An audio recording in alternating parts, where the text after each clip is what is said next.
Hey kids, it's the Britt Show, where you'll see that your mom's a holy moly. You won't learn anything except moaning on your neighbor's ring. That's what you get when you listen to What the Britt. You'll realize that we're all just pieces of shit, soon blind with poopy rats on his ask me why I'm so high.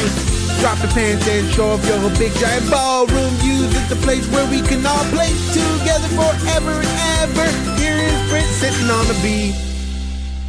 Hi again. A year ago, I wrote my I Quit segment, and I read it to y'all. Well, here's an update. I do not miss the cubicle life one bit. I do miss some of the coworkers, I miss having a cool title, and of course the money. But screw living a scheduled life on someone else's timeline, stuck indoors, salivating at an image of a palm tree on a postcard. For my working years doing accounting, many holidays were missed. Overtime was non-existent because I had a salary, and weekends weren't even guaranteed. I've managed to spend a lot less money because I actually cook my own food. I'm not just ordering Uber Eats every time my tummy has a grumble. I also manage my own schedule and can guiltlessly enjoy brunch these days. Speaking of the people that hate the office environment, meet Aaron Swartz. He is one of the most fascinating individuals that I never knew about until after he died. I came across this documentary called The Internet's Own Boy, which randomly autoplayed on YouTube last December. Aaron was a programmer responsible for the framework behind Reddit, and a bunch of other cool shit like Markdown, but unless you're super techie, you probably haven't heard of his other stuff. He was also known for being an activist that believed in the freedom of information. He tragically took his own life while undergoing federal prosecution for downloading too many freely accessible academic journals from MIT, his university. So yes, that's correct. He downloaded too many academic journals that were free for him as a student. Although he had yet to do anything aside from download the journals, the act alone was enough to cause the feds to make an example of Aaron. Despite MIT and JSTOR, the digital academic journal storage, not pursuing him. It was just the feds. In this next segment, a blog post from January 18th, 2007 will be read from the words of Aaron, but narrated by Mitch Wilson, this awesome guy from the site Casting Call Club. The day it was posted, Aaron was missing from work, causing alarm amongst all of his office friends. And ultimately, it led to his firing from Reddit. This seemingly foreshadows his suicide nearly 6 years later on January 11th, 2013. Was it the legal battle that he was undergoing? Or was the suicide just inevitable? One won't know, but I hope you enjoy the read from this complex mind. Take it away, Mitch!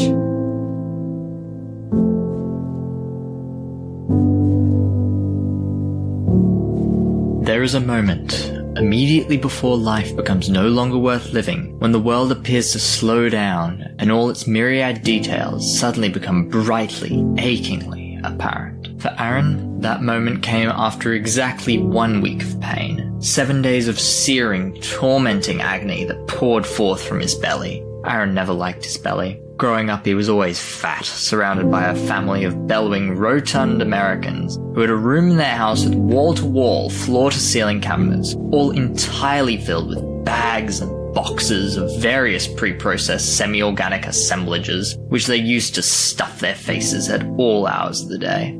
Aaron had body image issues. He'd avoid mirrors because he couldn't bear to look at himself, his large, bulbous cheeks obscuring his fine features. He avoided photos, covering his face or ducking out of the way when the click of the camera came, for the same reason. He didn't want to be confronted with the physical evidence of his disgusting nature, thought he could not go on living if he had to face the truth. It wasn't until he got away from his family that he discovered his weight was not an immutable characteristic, like the fingerprints he often mused about burning off, like the dental records which had caused him so much adolescent anguish, like the DNA he'd heard so much about in school. He would take off his shirt and stare at his stomach in the full-length mirror. It was there, of course, hideous as ever, but also appreciably smaller. Its size, he realized, could change. So Aaron starved himself, cut down from 3 meals a day to simply 2 and then to only 1. And even that became superfluous most days. Aaron simply wasn't hungry. He watched his stomach dwindle, monitored his progress on the electronic readout of his at-home scale, charted the numbers on his computer, admired the plunging trend lines. He was doing so well, he told all his friends. The secret to losing weight, he would explain, is simply not eating. You just get used to it after a while. He looked at the beggars outside his window and refrained from giving them change so that they too could experience this miracle. He changed the channel when the radio began speaking about starvation in Africa. Starvation isn't so bad, he scoffed. You get used to it after a while. He wondered whether the USDA thrifty food budget could be further reduced. He stopped going out. His friends always wanted to meet him for meals or for drinks, events in which Aaron simply wasn't interested anymore. Before long, Aaron's friends were no longer interested in him. Aaron started eating cafes, ordering a small pastry, sitting in a comfortable chair, listening to the music play over the loudspeakers. Soon, he stopped doing even that. Aaron read on the internet about death.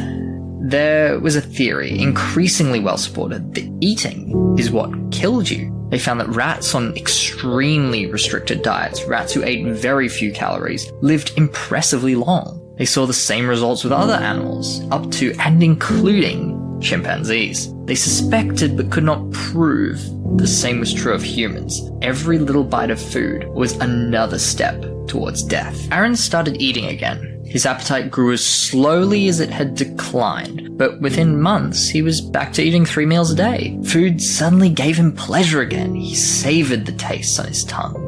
One night, he and his friends decided to try a new restaurant, but when the food came, Aaron couldn't eat it. He thought it smelled funny. He let it sit there, his plate lying on the table, his food seething, untouched. The next night, Aaron couldn't sleep. He'd wake up feeling searing pains in his stomach, as if the food winding its way through his gut had spikes and was tearing out the walls of his intestine. He suffered like this for days, rolling on the floor in agony, unable to resist eating, but every bite he ate causing him unimaginable pain. And still, he could not stop. 5 days in, it seemed like the worst had passed. The pains came less frequently. The pains were less intense. He actually slept at night. The day Aaron killed himself, he was awoken by pains, worse than ever. He rolled back and forth in bed as the sun came up, the light streaming through the windows, eliminating the chance for any further sleep. At 9, he was startled by a phone call. The pain subsided, as if quieting down to better hear what the phone might say. It was his boss. He had not been to work all week. He'd been fired. Aaron tried to explain himself, but couldn't find the words. He hung up the phone instead. The day Aaron killed himself, he wandered his apartment in a daze. The light streaming through the windows gave everything a golden glow, which had the odd effect of making the filth he'd become surrounded with seem cinematic. Aaron wanted to go outside for one last meal, but he had trouble making the appropriate connections. Jacket, shoes, pants, wallet, each lay in a different spot upon the floor. Aaron knew they weren't together. He drew lines connecting them in his mind's eye, but it didn't seem to fix anything. His eyes just kept bouncing from one item to another. Finally, he summoned the intelligence to put them on. The world seemed funny afterwards. He noticed the way the key turned in the lock, like a hand rotating in front of his face, an interplay of light and shadow, objects and space. He noticed the packages sitting at his doorstep, begging him to open them, but their labels insisting they were addressed to someone else. He noticed the frail old ladies who refused to obey the don't walk signs and instead walked slowly, backs hunched, across a major intersection. He went to a new cafe across the street, the one place he hadn't been to yet. Light streamed in through the huge picture windows, making the whole place seem bright and airy. So much light, in fact, the outside seemed to glow, as if the cafe was suspended in the middle of a powerful white light. People held lowered, indistinct conversations. People on his left, people on his right, people behind him. But one conversation seemed to be coming from the ceiling. It might have been a trick of the acoustics. He looked up and saw 2 speakers staring back at him and listened closely. The cafe was not playing music. It was playing a recording of 2 people's lowered, indistinct conversation. The day Aaron killed himself, he had a sudden powerful craving for a key lime sugar cookie. It was odd the power the key lime sugar cookie had over him. Aaron did not particularly like limes of any sort. In fact, the idea of an actual, as it was with all fruits, thoroughly disgusted him. He hated how when he ordered sparkling water at fancy restaurants, they would place a lime wedge on top of his glass. How he had to confront the disgusting object every time he tried to take a sip. How touching the lime, even to remove it, it was so disgusting as to be simply out of the question. And yet, here it was, the cookie, with the lime flavor baked into the center and large transparent grains of sugar embedded in the top, begging for one last taste. The cookie was sold exclusively by a publicly traded chain of cafes that tried hard to seem international, giving itself a foreign-sounding title and printing the names of major world cities on every door, even though it had not expanded much beyond the eastern half of the United States. Aaron purchased the cookie. He knows the way he couldn't quite form the words to request it, simply presenting the cookie in front of the cashier and twitched his head, assuming, correctly, that in context the request would be understood. He noticed the way his hands moved haphazardly to remove the appropriate amount of money from his wallet. He noticed the way his change spilled out onto the counter as he tried to find the quarter with which to complete the transaction. He noticed the way he wobbled as he walked, as he took the now purchased cookie outside. The day Aaron killed himself, he savored his one remaining cookie. The sweetness of the embedded sugar grains, the bizarre flavor of what must have been lime. He used his tongue to wipe the remaining crumbs from his teeth, tossed the now empty bag it had come in into the trash, and stepped out into the middle of the street. Wow, that was interesting.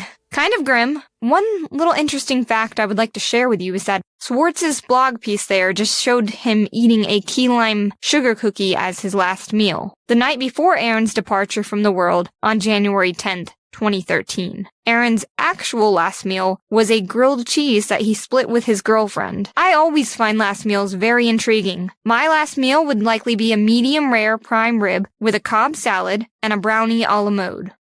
Since Stephen is out, Jacob, my gassy angel of a husband, will be helping me read another piece. This piece is about driving around for fun back in the olden days, which is not really possible nowadays unless you're competing in track racing or something like the Baja 1000. This piece is a tribute to the real days of being a part of the Fast and the Furious. Hi, this is Britt 2.0, otherwise known as Jacob, Generation 4.6 Cherry Popsicle, and my last meal would be a traditional spaghetti and cantaloupe with a gin and milk to drink. It was a fine morning in March of 1982. The warm weather and clear sky gave promise of an early spring. Buzz had arisen early that morning, impatiently eaten breakfast and gone to the garage. Opening the door, he saw the sunshine bounce off the gleaming hood of his 15-year-old MGB Roadster. After carefully checking the fluid levels, tire pressures, and ignition wires, Buzz slid behind the wheel and cranked the engine, which immediately fired to life. He thought happily the next few hours he would spend with the car, but his happiness was clouded. It was not as easy as it used to be. A dozen years ago, things had begun changing. First, there were a few modest safety and emissions improvements required on new cars. Gradually, these became more comprehensive. The governmental requirements reached an adequate level, but they didn't stop. They continued and became more and more stringent. Now there were very few of the older models left, through natural deterioration and other reasons. The Roadster was warmed up now, and Buzz left the garage, hoping that this early in the morning there would be no trouble. He kept an eye on the instruments as he made his way down into the valley. The valley roads were no longer used very much. The small farms were all owned by doctors, and the roads were somewhat narrow for the MSVs, or modern safety vehicles. The safety crusade had been well done at first. The few harebrained schemes were quickly ruled out, and a sense of rationality developed. But in the late 70s, with no major wars, cancer cured, and social welfare straightened out, the politicians needed a new cause, and once again they turned toward the automobile. The regulations concerning safety became tougher. Cars became larger, heavier, and less efficient. They consumed gasoline so voraciously that the U.S. had to become a major ally with the Arabian countries. The new cars were hard to stop or maneuver quickly, but they would save your life, usually, in a 50-mile-an-hour crash. With 200 million cars on the road, however, few people ever drove that fast anymore. Buzz zipped quickly to the valley floor, dodging the frequent potholes which had developed from neglect of the seldom-used roads. The engine sounded spot on, and the entire car had a tight, good feeling about it. He negotiated several quick S-curves and reached 6,000 RPM in third gear before backing off the next turn. He didn't worry about the police down here. No, not the cops. Despite the extent of the safety program, it was essentially a good idea, but unforeseen complications had arisen. People became accustomed to cars which went undamaged in 10-mile-per-hour collisions. They gave even less thought than before to the possibility of being injured in a crash. As a result, they tended to worry less about clearances and rights-of-way, so that the accident rate went up at a steady 8% every year. But the damages and injuries actually decreased, so the government was happy, the insurance industry was happy, and most of the car owners were happy. The owners of the non-MSV cars were kept busy dodging the less careful MSV drivers, and the result of this mismatch left very few of the older cars in existence. If they weren't crushed between two 6,000-pound sleds on the highway, they were quietly priced into the junkyard by the insurance peddlers. And worst of all, they became targets. Buzz was well into his act now, speeding through the twisting valley roads with all the skill he could muster, to the extent that he'd forgotten his earlier worries. Where the road was unbroken, he would power around the turns in well-controlled oversteer, and where the sections were potholed, he saw them as devious chicanes to be mastered. He left the ground briefly, going over one of the old wooden bridges, and later ascertained that the roadster would still hit 110 on the long stretch between the old Hanlon and Grove farms. He was just beginning to wind down when he saw it. There in his mirror, a late model MSV with hand-painted designs covering most of its body, one of the few modifications allowed on post-1980 cars. Buzz hoped it was a tourist or a wayward driver who got lost looking for a gas station, but now the MSV driver had spotted the roadster, and with the whoosh of a well-muffled, well-cleansed exhaust, he started the chase. It hadn't taken long for the less responsible element among drivers to discover that their new MSVs could inflict great damage on an older car and go unscathed themselves. As a result, some drivers would go looking for the older cars in secluded areas, bounce them off the road or into a bridge abutment, and then speed off undamaged, relieved of whatever frustrations caused this kind of behavior. Police seldom patrolled these out-of-the-way places, their attentions being required more urgently elsewhere, so it became a great sport for some drivers. Buzz wasn't too worried yet. This had happened a few times before, and unless the MSV driver was an exceptionally good one, the roadster could be called upon to elude the other driver without too much difficulty. Yet something bothered him about this gaudy MSV in his mirror. But what was it? Planning carefully, Buzz let the other driver catch up to within a dozen yards or so, and then suddenly shot off down the road to the right. The MSV driver stood on his brakes, skidding 400 feet down the road, made a lumbering U-turn, and set off once again after the roadster. The roadster had gained a quarter mile in this manner, and Buzz was thankful for the radial tires and front and rear anti-roll bars he'd put in the car a few years back. He was flying along the twisting road, downshifting, cornering, accelerating, and all the while planning his route ahead. He was confident that if he couldn't outrun the MSV, then he could at least hold it off for another hour or more, at which time the MSV would be quite low on gas. But what was it that kept bothering him about the other car? They reached a straight section of the road, and Buzz opened it up all the way and held it. The MSV was quite a way back, but not so far that Buzz couldn't distinguish the tall antenna standing up from the back bumper. Antenna, not police, but perhaps a citizens band radio in the MSV? He quaked slightly and hoped it was not. The straight section was coming to an end now, and Buzz put off braking to the last fraction of a second, and then sped through a 75-mile-per-hour right-hander,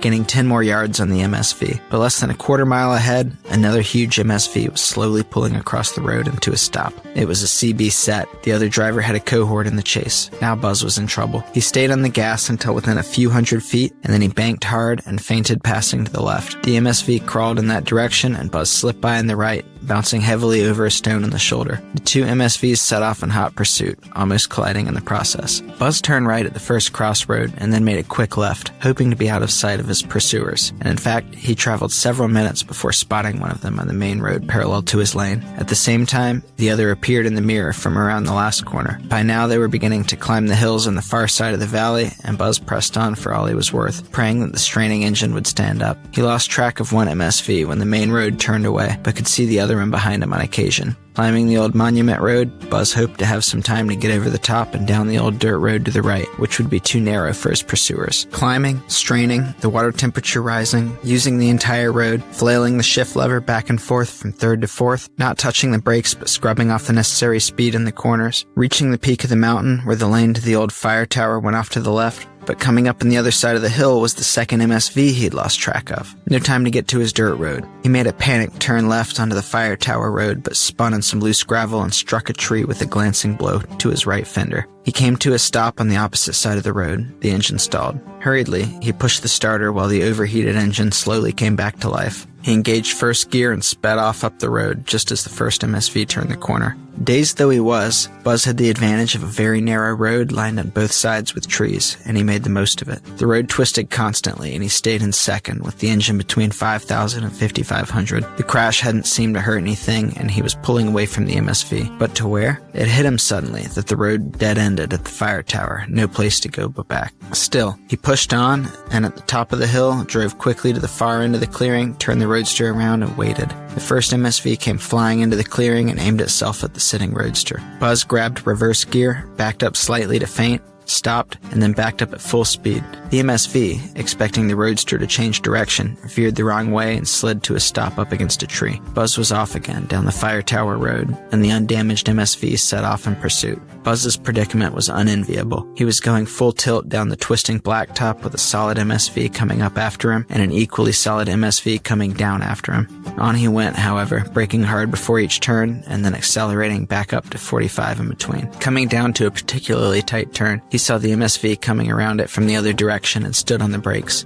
The sudden extreme pressure in the brake lines was too much for the rear brake line, which had been twisted somewhat in his spin, and it broke, robbing Buzz of his brakes. In sheer desperation, he pulled the handbrake as tightly as it would go and rammed the gear lever into first, popping the clutch as he did so. The back end locked solid and broke away, spinning him off to the side of the road and miraculously into some bushes, which brought the car to a halt. As he was collecting his senses, Buzz saw the two MSVs, unable to stop in time, ram each other head-on at over 40 miles an hour. It was a long time before Buzz had the roadster rebuilt to its original pristine condition of before the chase. It was an even longer time before he went back into the valley for a drive. Now it was only in the very early hours of the day when most people were still sleeping off the effects of the good life. And when he saw in the papers that the government would soon be requiring cars to be capable of withstanding 75-mile-per-hour head-on collisions, he stopped driving the MGB Roadster altogether. A Nice Morning Drive by Richard S. Foster, originally printed in Road and Track magazine, November 1973.